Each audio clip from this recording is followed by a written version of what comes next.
ఇటీవల జరుగుతున్న పరిణామాలు లిక్కర్ కేసులో ముద్దాయిగా జైలుకి వెళ్ళటం, జైలు నుంచి వెనక్కి వచ్చే క్రమంలోనే చంద్రబాబు నాయుడు గారిని, లోకేష్ గారిని అసభ్యంగా దూషించటం, అట్లాగే మళ్ళీ మొన్న కల్తీ మద్యం అయిపోయిన తర్వాత ఫోన్లు సైలెంట్ మోడ్లో పత్రికా సోదరులో పెట్టుకోకపోతే ఎట్లా? మళ్ళీ నేను రిపీట్ చేయాల్సిందే, మీరు అట్లా డిస్టర్బెన్స్ కదా.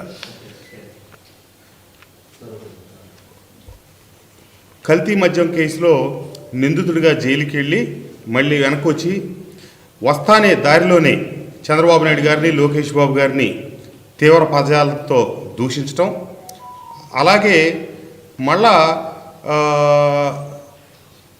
కల్తీ లడ్లు వ్యవహారంలో మళ్ళీ మొన్న 4 సార్లు ముఖ్యమంత్రిగా, భారతదేశంలోనే ఇప్పుడున్న అత్యంత సీనియర్ రాజకీయ నాయకుల్లో ఒకరుగా, ఉమ్మడి ఆంధ్రప్రదేశ్కి 4 సార్లు ముఖ్యమంత్రిగా ప్రాతినిధ్యం వహిస్తున్నటువంటి, ప్రజల చేత ఎన్నిక కాబడినటువంటి, ప్రజలతో ఇవ్వబడిన రాజ్యాంగ పదవిలో ఉన్నటువంటి వ్యక్తి చంద్రబాబు నాయుడు గారి మీద, అట్లాగే యువతకి ప్రాతినిధ్యం వహిస్తూ ప్రజల చేత గెలుపొంది ఈరోజు విద్యాశాఖ మంత్రిగా ఉన్నటువంటి లోకేష్ బాబు గారి మీద అతను ప్రవర్తించిన మాటలు, రకరకాల సందర్భాల్లో అతను ఉపయోగించిన భాష వెరసి నిన్న ఇబ్రహీంపట్నంలో కొంత అలజడికి దారితీసింది. రాజకీయాల్లో విమర్శలు చేయలేని అశక్తతే ఈ అసభ్య పదజాలంగా మారుతుంది. అదే జోగి రమేష్ మాటల నుంచి వచ్చింది. అదే ప్రజల, తెలుగుదేశం పార్టీ కూటమి కుటుంబ సభ్యుల ఆగ్రహంగా మారి నిన్న కొంత దురదృష్టకరమైన పరిణామాలకు దారితీసింది. ఇదేది సమాజంలో మనం కోరుకునేది కాదు, మనం మంచిది కాదు. జోగి రమేష్ అనే వ్యక్తి మైలవరం నియోజకవర్గానికి రాకముందు ఈ నియోజకవర్గం ప్రశాంతంగా ఉంది. ప్రతిపక్షం పాత్ర ప్రతిపక్షం పోషిస్తూ ఉంది, పార్టీ అధికార పాత్ర పోషిస్తూ ఉంది. అతను ఇన్ఛార్జిగా వచ్చిన దగ్గర నుంచి తనకంటూ ఏదో గుర్తింపు కోసం అలజడులు సృష్టించటం, గొడవలు చేయటం, దిగజారి మాట్లాడటం, మితిమీరిన ప్రవర్తనతో ఎంతో అలజడి సృష్టించింది నియోజకవర్గ ప్రజలందరికీ తెలుసు. ఇటీవల అతను జైలుకి వెళ్ళి 83 రోజుల పాటు లేకపోతే నేను అప్పుడే చెప్పాను, నియోజకవర్గం ప్రశాంతంగా ఉంది, ఒక శాసనసభ్యుడిగా నా పని నేను చేసుకుంటా ఉన్నాను, ఎవరి బాధ్యత వాళ్ళు నిర్వర్తిస్తూ ఉన్నారు. మళ్ళీ వచ్చాడు, వచ్చిన రోజు నుంచే గొడవలకు దిగాడు. ఈరోజు ఇప్పుడే నేను ప్రెస్ మీట్లో మాట్లాడుతూ ఉంటే చూశాను 10 నిమిషాల క్రితం.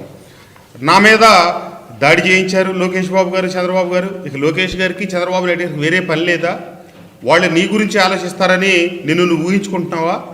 ఒక బడుగు బలహీన వర్గాల వ్యక్తి మీద రాజకీయాల్లో ఉంటే దాడులు చేయిస్తూ ఉన్నారని చెప్తా ఉన్నాడు. బడుగు బలహీన వర్గాలకి రాజకీయాల్లో సరైన సముచిత స్థానం కల్పించి వాళ్ళని ఉన్నత స్థానంలోకి తీసుకొచ్చిన పార్టీయే తెలుగుదేశం పార్టీ. అన్న నందమూరి తారక రామారావు గారు పార్టీ పెట్టినప్పటి నుంచి చంద్రబాబు నాయుడు గారి హయాం మొత్తం కూడా బడుగు బలహీన వర్గాలకి పూర్తి స్థాయి ప్రాతినిధ్యం దొరికింది ఇప్పుడే. కాబట్టి వాళ్ళు బడుగులకు అవకాశం కల్పించిన వాళ్ళే కానీ ఎక్కడ ఆటంకాలు సృష్టించిన వాళ్ళు కాదు. మరి నీ వరకు వచ్చేటప్పటికి ఏం జరిగింది? ఎందుకు ఇంత ఇదవుతా ఉంది? నువ్వు వ్యక్తులంటే నీకు లెక్కలేదు, వ్యవస్థలంటే లెక్కలేదు. మొన్న వస్తానే పోలీసు అధికారులు ఏసీపీ గారిని పట్టుకొని ఏ ఏసీపీ అని మాట్లాడుతూ ఉన్నాడు. లేకపోతే ఒక శాసనసభ్యుడిని నన్ను పట్టుకొని అరే ఊరే అని మాట్లాడతాడు.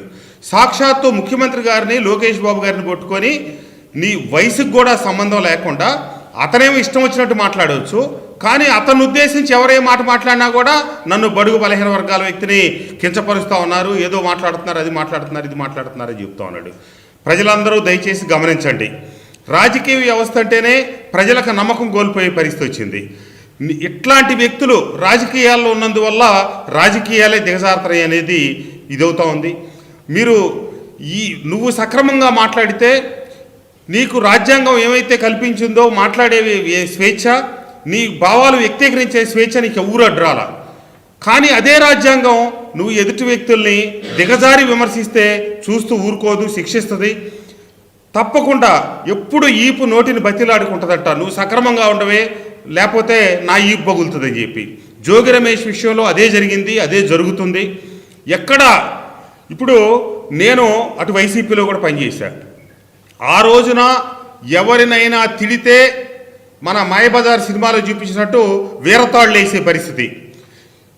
చంద్రబాబు నాయుడు గారిని, లోకేష్ గారిని తిడితే ఆ రోజున వీరతాళ్ళు వేసి జోగి రమేష్కి మంత్రి పదవి ఇచ్చారు.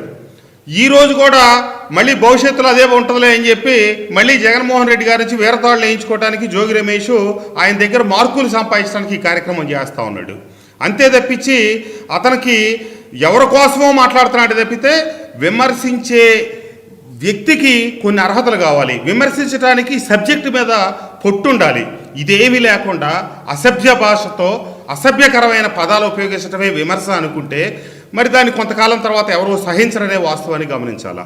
నా ఇంటి మీద దాడికి వచ్చారని చెప్పి మాట్లాడుతూ ఉన్నాడు. మరి ఆ రోజు నువ్వు ఒక మాజీ ముఖ్యమంత్రి గారింటి మీదకి ఏ కారణంతో వెళ్ళావు, నీకేమి సంబంధం ఉందని నువ్వు ఆ ఇంటి మీదకి దాడికి వెళ్ళావు అని చెప్పి ఈరోజు ప్రజల మొత్తం నిన్నే ప్రశ్నిస్తూ ఉన్నారు. అందరూ నీ ప్రెస్ మీట్ కింద నువ్వు మాట్లాడే భాష కింద నువ్వు మాట్లాడిన ప్రతిసారి ఆ కింద కామెంట్లు కనుక ఒక్కసారి నువ్వు చూసుకుంటే నీ పట్ల ప్రజల్లో ఏ రకమైనటువంటి భావన కలుగుతూ ఉందో నీకు నువ్వే ఆలోచించుకోండి జోగి రమేష్ గారు అని చెప్పి నేను తెలియజెప్తా ఉన్నా. అటు ఉన్నప్పుడు నేను చెప్పాను కదా, ఎవరినైనా తిడితే ప్రోత్సహించేవాళ్ళు, వాళ్ళకి సముచితమైన గౌరవం ముఖ్యమంత్రి గారితో అపాయింట్మెంట్లు ఉండే ఆనాటి ముఖ్యమంత్రి గారితో. విమర్శించిన వాళ్ళకి నిన్నెట్లా ఓన్ చేసుకుంటామని చెప్పి వారిని ఎవరు పట్టించుకునేవాళ్ళు కాదు. కానీ కూటమి ప్రభుత్వానికి ఉన్న నాయకులకు ఉన్న గొప్పతనం ఏంటో చెప్పమంటారా? నిన్న ఇబ్రహీంపట్నంలో గొడవ జరిగితే గొడవ జరగటానికి అట్లా మొదలైంది. నాకు హోంమంత్రి గారు ఫోన్ చేశారు, ఎమ్మెల్యే గారు ఏం జరుగుతుంది అక్కడ, ఏం మీరు జరగటానికి వెళ్ళలేదు, ఎమ్మటే అర్జెంట్ కంట్రోల్ చేయండి, అంతా ప్రశాంతంగా ఉండాలని చెప్పి వారు ఎమ్మటే ఫోన్ చేశారు. నేను శనివారం రోజు ఇక్కడ నియోజకవర్గంలో రకరకాల కార్యక్రమాలు ఉన్నాయి. ఉదయం పెన్షన్ల పంపిణీ, తర్వాత కలెక్టర్ గారు నేను ఇద్దరం కలిసి కొన్ని కార్యక్రమాలు, కొన్ని శంకుస్థాపనలు, ప్రారంభోత్సవాలు ఇత్యాది కార్యక్రమాలన్నీ చూసుకొని నేను హైదరాబాద్ వెళ్ళటం జరిగింది. హైదరాబాద్ వెళ్ళేటప్పుడు కూడా అనుకోకుండా ఏం జరిగింది, నేను ఇక్కడ 3 గంటలకు బయలుదేరా. ఆ ఉదయం కార్యక్రమాల్లో ఉంటా, నేను ఫోన్లో చూసుకోవాలి ఆ రోజు శనివారం రోజు జోగి రమేష్ ఏం మాట్లాడాడని. నేను 3:35 హైదరాబాద్ బయలుదేరితే కరెక్ట్గా 3 గంటల 45 నిమిషాలు పట్టింది. హైదరాబాద్ వెళ్ళేటప్పుడు 7 అయింది. నేనే డ్రైవ్ చేశాను. నాకు డ్రైవరు లేని కారణం చేత నా గన్మ్యాన్ ఉన్నాడు, నా పిఏ నా కారులో ఉన్నారు, కానీ కారు నేనే డ్రైవ్ చేశాను. 7ంటికి హైదరాబాద్ వెళ్ళిన దాకా నేను ఫోన్ చూసుకోవడం నాకు వీలు కాల.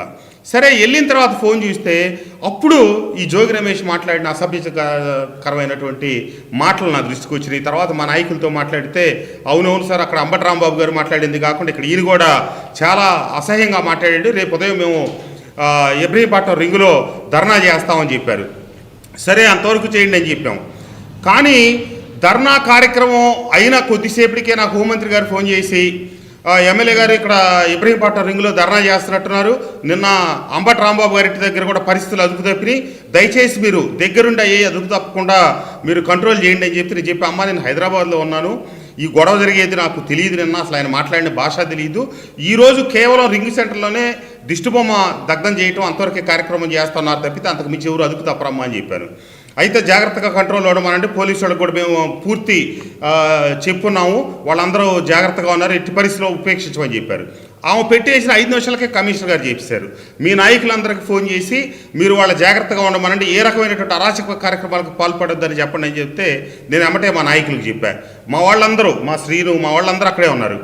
ఉంటే ఎట్టి పరిస్థితుల్లో ఏం కాదు సార్ అని చెప్పారు. కానీ కొంతమంది ఆవేశంలో గతంలో జోగి రమేష్ మాట్లాడిన మాటలు, అతను ఉపయోగించిన భాష మీద కోపంతో అటు పరుగులు తీయటం, ఆ పరుగులు తీసిన వాళ్ళని మా వాళ్ళు అదుపు చేసే ప్రయత్నం చేయటం, సరే కొద్దిమంది అయితే చిన్న చిన్న రాళ్ళు రువ్వటం, అవాంఛనీయ సంఘటనలు జరిగినాయి. దాని తర్వాత ముఖ్యమంత్రి గారి దగ్గర నుంచి నాకు ఫోన్ చేశారు, ఈ రకమైన చర్యలను ఎట్టి పరిస్థితుల్లో ఉపేక్షించాం, ఎట్టి పరిస్థితుల్లో జరగనివద్దు, మీరు నాయకులకి కార్యకర్తలకు చెప్పండి అని చెప్పి గట్టిగా పైనుంచి మాతో మాట్లాడారు.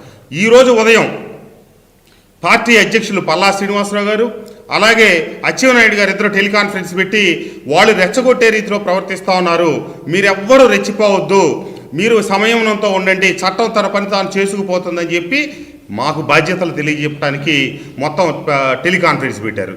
నేను ఇప్పుడు వస్తామంటే దారిలో పక్కన పశ్చిమ నియోజకవర్గ సుజనా చౌదరి గారు బీజేపీ ఎమ్మెల్యే గారు ఫోన్ చేసి, కృష్ణప్రసాద్ గారు ఏం జరిగిందంటే ఇట్లా జరిగింది సార్, మొన్న అతను ఇష్టం వచ్చినట్టు మాట్లాడాడు, సంయమనం కోల్పోయారంటే అతను ఏదైనా మాట్లాడతాడండి, రాష్ట్ర ప్రజలందరికీ తెలుసు, కానీ మన కార్యకర్తలు నాయకులు ఎవరో సంయమనం కోల్పోకుండా చూడండి, ఎట్టి పరిస్థితుల్లో ఈ రకమైనటువంటి అవాంఛనీయ సంఘటనలో మరొకసారి జరగకుండా జాగ్రత్తలు తీసుకోండి అని చెప్పి చెప్పడం జరిగింది.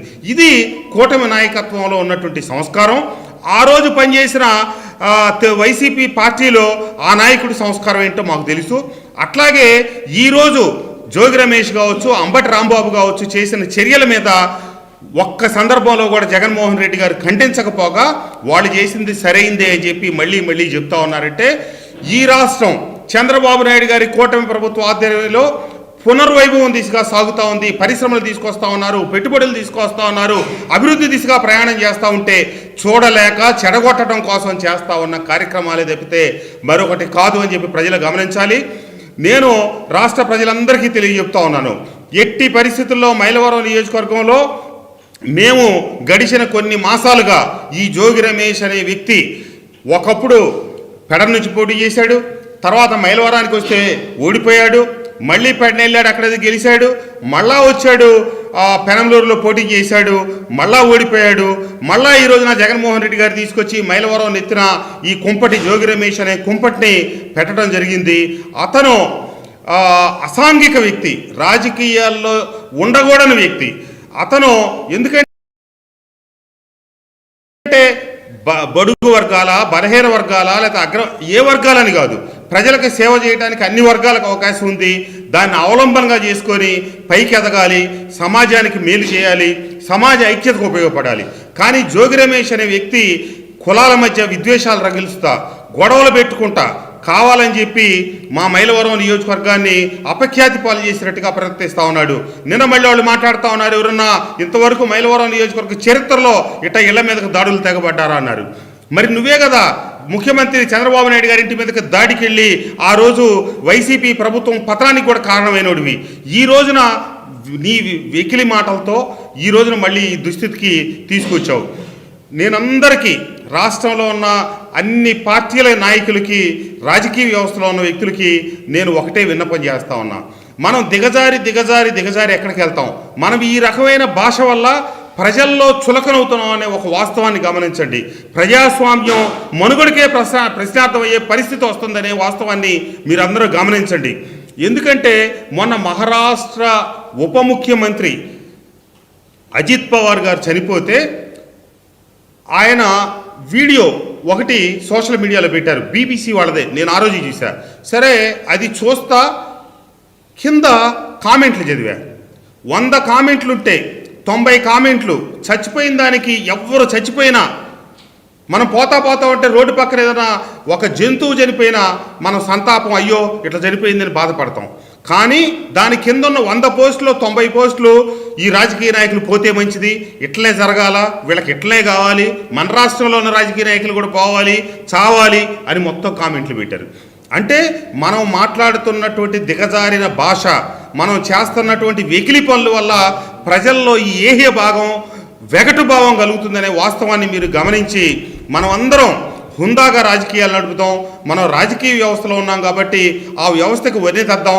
మన పూర్వీకులు, మన పెద్దలు ఏవైతే విలువలు, మర్యాదలు, గౌరవాలు, సాంప్రదాయాలు నెలకొల్పారో వాటికి అనుగుణంగా వెళ్దాం తప్పితే ఈ రకంగా బూతులు మాట్లాడుకుంటే, అరే 75 సంవత్సరాల వయసు కలిగినటువంటి భారతదేశంలో అత్యంత సీనియర్ నాయకుడు పట్టుకొని మాటకు ముందు అరే ఒరి ఈ భాష, ఇదంతా దయచేసి మానాలి.